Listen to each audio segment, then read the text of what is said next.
Afya ni jambo muhimu sana katika maisha ya binadamu wa kawaida, na ikiwa leo ni tarehe 31 mwezi wa 10 mwaka wa 2025, basi ikiwa ni mwezi ambao umekuwa unaeneza ufahamu kuhusu ugonjwa wa saratani, basi siku hii ya leo mashirika mbalimbali ikiwa ni pamoja na shirika ya YCWA Kenya pamoja na serikali ya kaunti ya Mombasa kwa ushirikiano na mashirika mengine kama Dream Achievers Youth Organization, shirika la Chapchap Women Group pamoja na shirika la Superlove limeandaa kambi ya utoaji huduma za matibabu za bure kwa wakazi wa Kongowea kaunti ya Mombasa. Huduma ambazo zinatarajiwa kutolewa siku hii ya leo ikiwa ni pamoja na breast cancer screening, vile vile pia kutakuwa na utoaji wa huduma ya saratani ya kizazi ambao tunasema kwamba ni cervical cancer screening, vile vile kutakuwa pia na HIV testing, vile vile pia kutakuwa na upimaji wa high blood pressure pia ambazo zitakuwa zinafanyika hapa siku hii ya leo. Mariam Ngoya kutoka shirika la YCWA Kenya ameeleza kwamba saratani ya matiti umekuwa ugonjwa sugu ambao umekuwa unawamaliza wanawake wengi bila kujua, ikiwa ndio hatua mojawapo ambayo imechangia kuandaliwa kwa kambi hii ya siku moja ya matibabu. Know that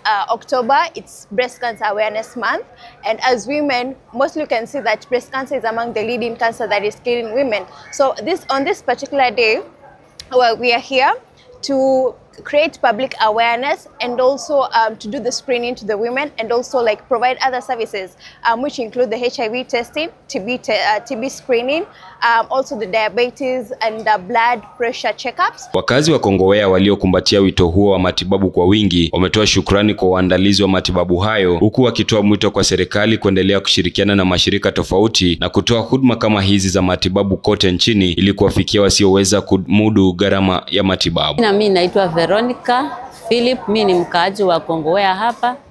Leo kuna CHP wametutembelea kwa nyumbani, wakatuambia kuna cancer screening. Na mimi nilikuwa napenda sana kuwa screened kwa cancer. Leo nimetembelea hii kituo, nimepata matibabu na nimefurahia sana. Kwa serikali yetu hapa Mombasa tunashukuru sana. Tunashukuru sana kwa yale yenye mmetutendea. Jameni, leo nimeona ni kama imekuwa ni siku moja tu. Andaa siku nyingi, kuna wengine bado hawajafikiwa. Sasa sisi leo ni wachache, lakini kuna wengine wako mashindani sana wapata hiyo huduma. Tafadhali serikali ongeza siku na hawa madaktari wape motisha ya kuja kutusaidia. Ni ya kwamba huduma kama hii isiwe tu inakuja katika maeneo ambayo ni inatakikana huduma hii ipelekwe kila maeneo, especially hata kama ni mashule yetu ya sekondari,